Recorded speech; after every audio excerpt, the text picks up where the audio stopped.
జనసేన అధినేత AP deputy CM Pawan Kalyan పై నటుడు ఆలీ సంచలన వ్యాఖ్యలు చేశారు. ఉత్సవం సినిమా విజయోత్సవ వేడుకల్లో పాల్గొన్న ఆలీ పవన్ కళ్యాణ్తో తనకున్న అనుబంధాన్ని గుర్తు చేసుకున్నారు.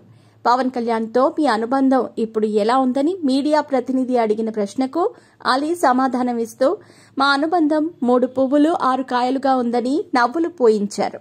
ఆయనతో కలిసి నటించే అవకాశం వస్తే తప్పకుండా పనిచేస్తానని ఈ సందర్భంగా ఆలీ వివరణ ఇచ్చారు. 2019 ఎన్నికల ముందు పవన్ కళ్యాణ్ను కాదని ఆలీ వైసీపీలో చేరారు. ఆ సందర్భంలో ఒకరిపై మరొకరు తీవ్ర ఆరోపణలు చేసుకోవటం జరిగింది.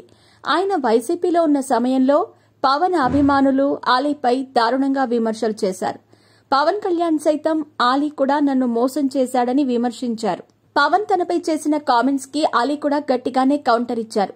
మీ వల్ల తానేమీ ఇండస్ట్రీలో పైకి రాలేదని ఆలీ పవన్ పై సెటైర్స్ వేయటం జరిగింది. అప్పటి నుంచి ఆలీ పవన్ కళ్యాణ్ల మధ్య గ్యాప్ వచ్చింది. 2024 సార్వత్రిక ఎన్నికల్లో ఎమ్మెల్యే అభ్యర్థిగా పోటీ చేయాలని ఆయన భావించారు. సీటు విషయంలో ఆశాభంగం కలిగింది.